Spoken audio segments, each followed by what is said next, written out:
Hello, this is Shecky Green, and you're watching Comedy Matters TV.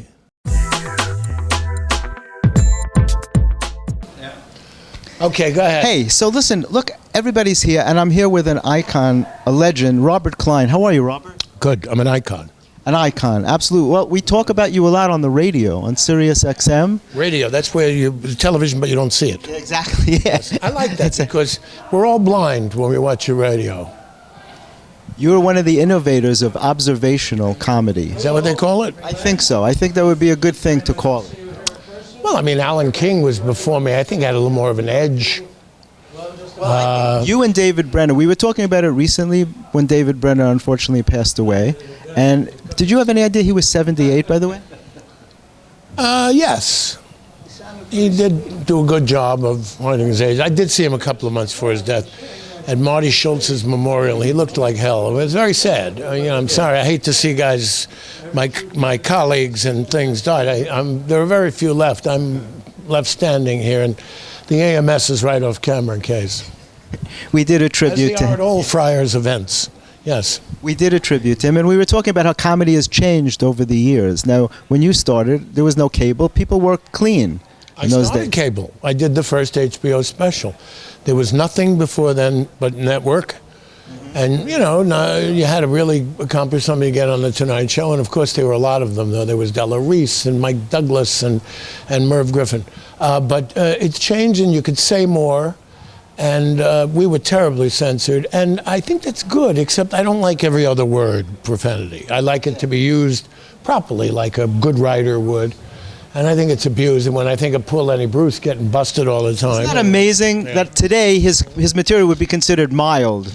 Well, not mild, but excellent. Making a point and having a point to it. And also just the mores have changed. By the time George Carlin got temporarily busted for something like that, they let him go right away because Lenny had led the way. He was like a comedy philosopher. He pushed the edge. He was my big inspiration, and Jonathan Winters.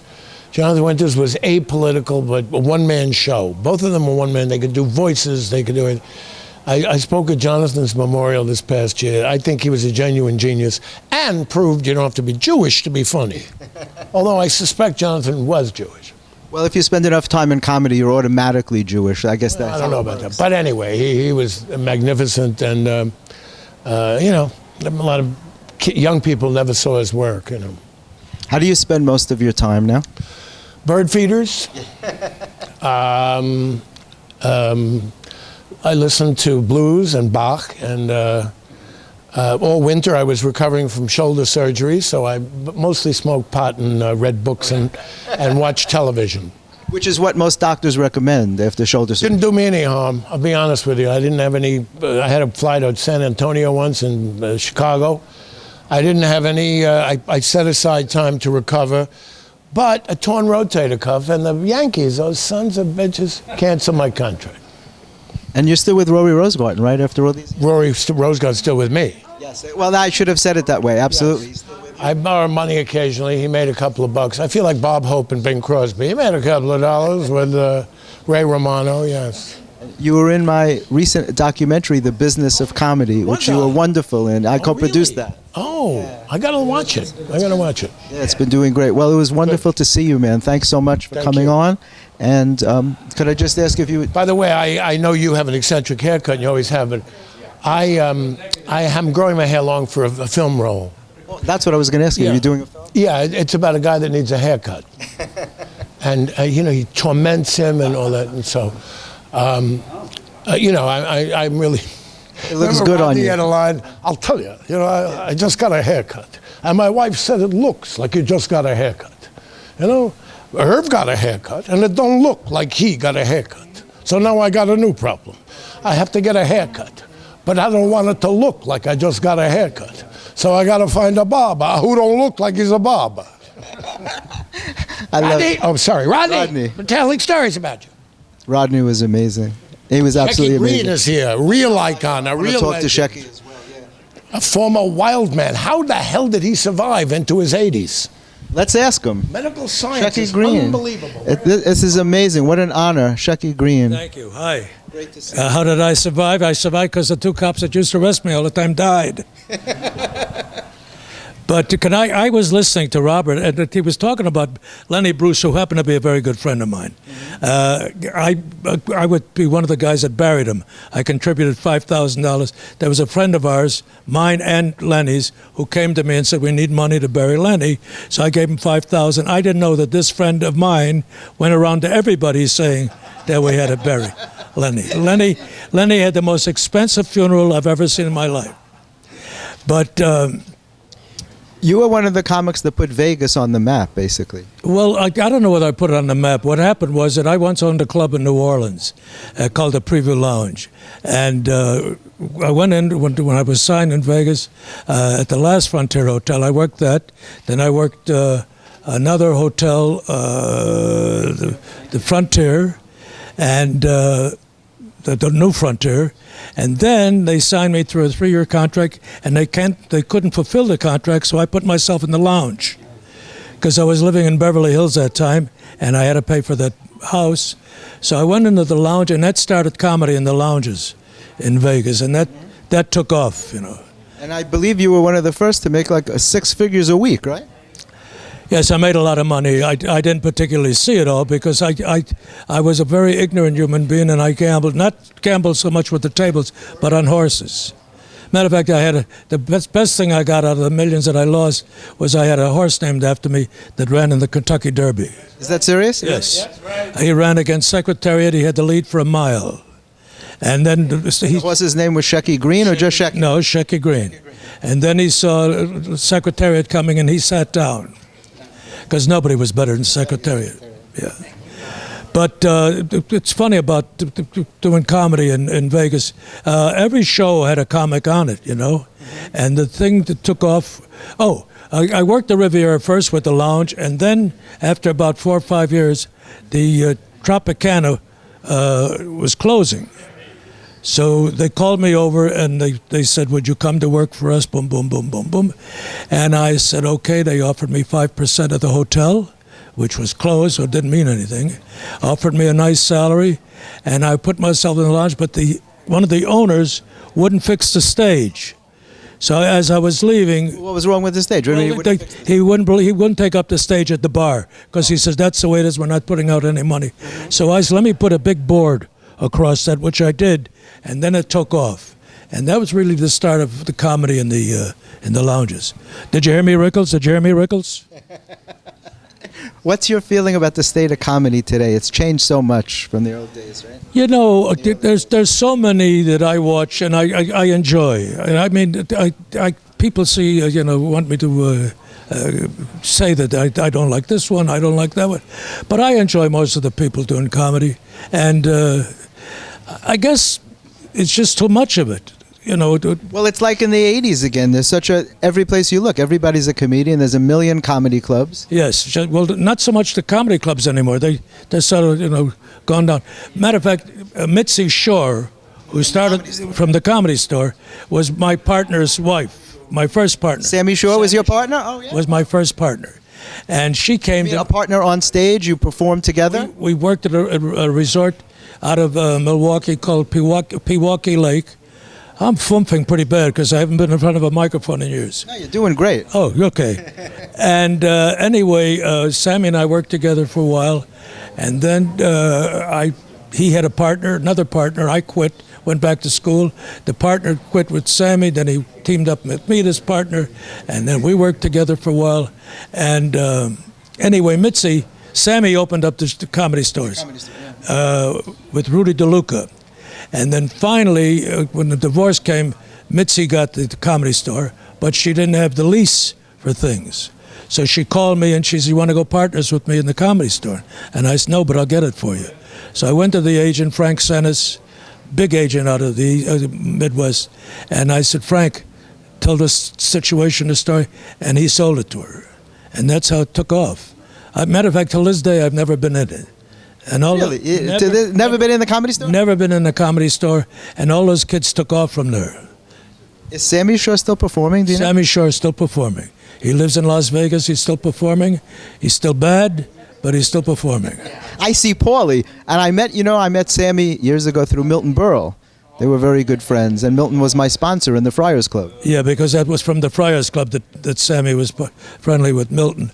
But Paulie Shore, we talk about comics, I never saw anything funny about Paulie Shore except he hung out in the Comedy Store, And he got a lot of people to show up. He did this movie, Paulie Shore is Dead, and he got everyone in Hollywood to make a cameo. It was amazing, For whatever reason, was he happy that he was dead? I think so, yeah. Well, they should have called me. I would have been... You would have done the eulogy. Yeah, I don't like that boy at all. I didn't like him at all, Paulie Shore. I just had one or two instances with him, and it wasn't too pleasant. It wasn't pleasant. No, but there's a lot of comics today that you do respect. Like Jimmy Fallon is great, don't you think? Oh, I love Jimmy Fallon. I really do. I think that he's got to slow down because he can't keep that pace.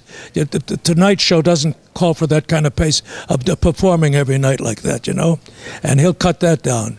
And I think this kid that's going on CBS is one of my favorites. Colbert. Oh, yeah, Colbert, yeah. Well, people are interested to see how he does because he's not going to be in character. He'll be in character, and he'll be the best. He will be the Stewart also is sensational. I mean, we got guys. The only one that I can honestly say I dislike is Bill Maher. And that's a personal thing. Yeah. If anybody wants to call me, I'll leave him my number, and you can call me, and I'll tell you all about him. Tell me, I'm interested. Well, I once, he's Irish and Jewish, and I once said to him, I says, Irish and Jewish doesn't sound good because a Jew always married an Italian, or the Italians married Irish, and then he said, I didn't know I was a Jew until I was 13, and he got crazy like that. And from that time on, stick me by the heart. Being a Yid like I'm a Yid, and really, so every time I see him, I just see... You cringe a little bit. I cringe, I just see the Irish part, I don't see the Yiddish part, But... Interesting. But he's I just... Something about him, I don't know. How do you spend most of your days? What do you do? Hating Bill Maher. Which could be a full-time job. Yeah, but you know what? I live in Palm Springs, and it's very boring in Palm Springs, and I can't play golf anymore because both my hips are gone, my knees are gone, and But you got your hair, and that's the most important thing. I got hair, you take a see, and I want to tell you, wouldn't you look like me, because I got hair. I can run my fingers through my head, and I want to tell you, I comb it before bed, because I've got hair. Okay. That is fantastic. Okay. And that's what I do. I make up songs, and I go crazy like that.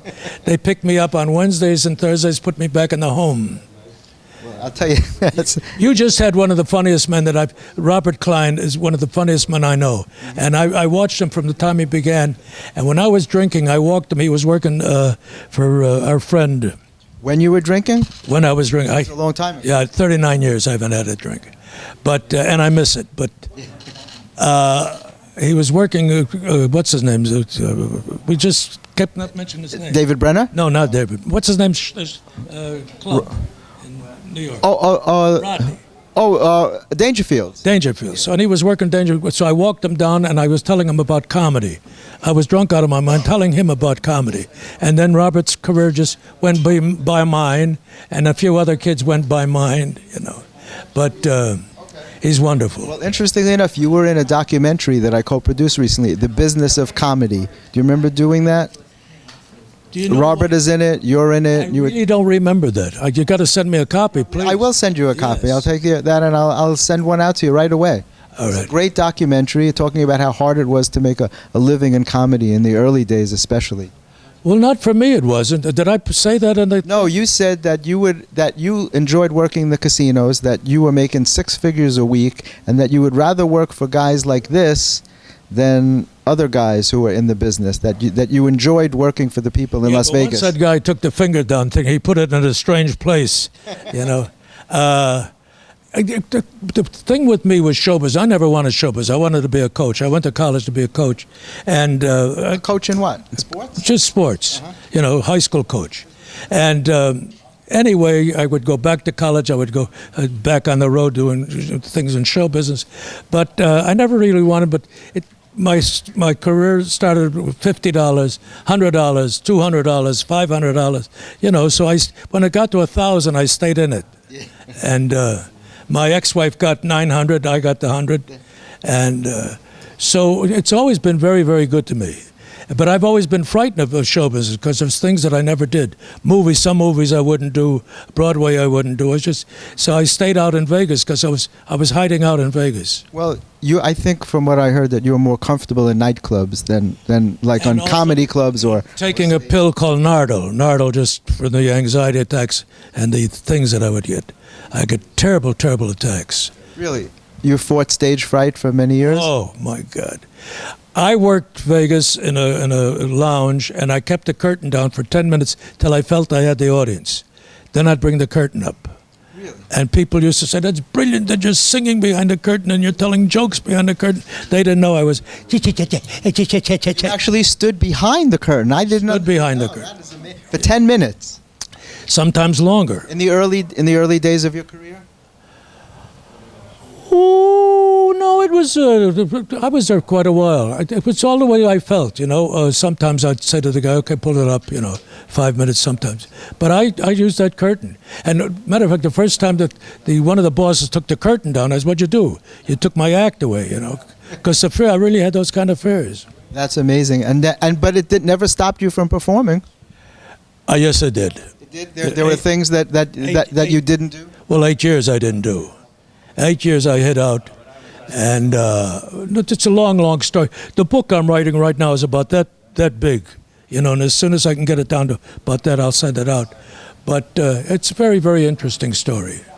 It's a fascinating story. I'm fascinated by that, about fear and how it stops people. Well, I'm not the only, there's so many top stars that felt that fear. Cary Grant said to me one time, "May I tell you something, Shecky? I see right through you. I know that you're very nervous on the stage and you're sort of frightened of certain things. Am I right or wrong?" I said, "Well, let me tell you this." So I says, "How did you see that?" He says, "Because I myself get that. So I spotted that in you." And so when I think of Cary Grant being nervous, whoa. Well, it's interesting because they say that courage is not a lack of fear. Courage is having the fear and doing it anyway. Could you write that down for me? I will. Well, I was a very severe stutterer until I was in my 20s, and I conquered stuttering, and now I use my voice all the time, but I remember it like it was yesterday. I'm always confronting fear. Yeah. Well, I used to get panic attacks. You know what panic attacks are? Well, that's worse than anxiety, but the panic attacks were really bad. And I couldn't drive a car, I couldn't leave the house or anything else. But thank God I made a little bit of money before that. But after that, they found, but they just started with the kind of drugs, chemistry that they were doing when I was in the middle of all that stuff. Did it ever stop you from doing a Friars roast? I never did daises. I thought I remembered one time when you decided to come, because it wasn't something that you would do, but I think it was once. No. And then you didn't perform, maybe? No, I never did. I never would do the Dean Martin show with the roast and everything. I just wasn't me, And I was very lucky. I hid out in Vegas. That was a very good thing for me. It was a wonderful career. You're an icon. You're a legend. It's such an honor to speak with you. Isn't that nice? It really is truly an honor. Could you please hold me? Yes, absolutely. Absolutely. Here we are together. We've been lost for a long, long time. I'd like to sing a longer song, but I can't think of another rhyme, so I'll say goodbye with the tears in my eye. I love you.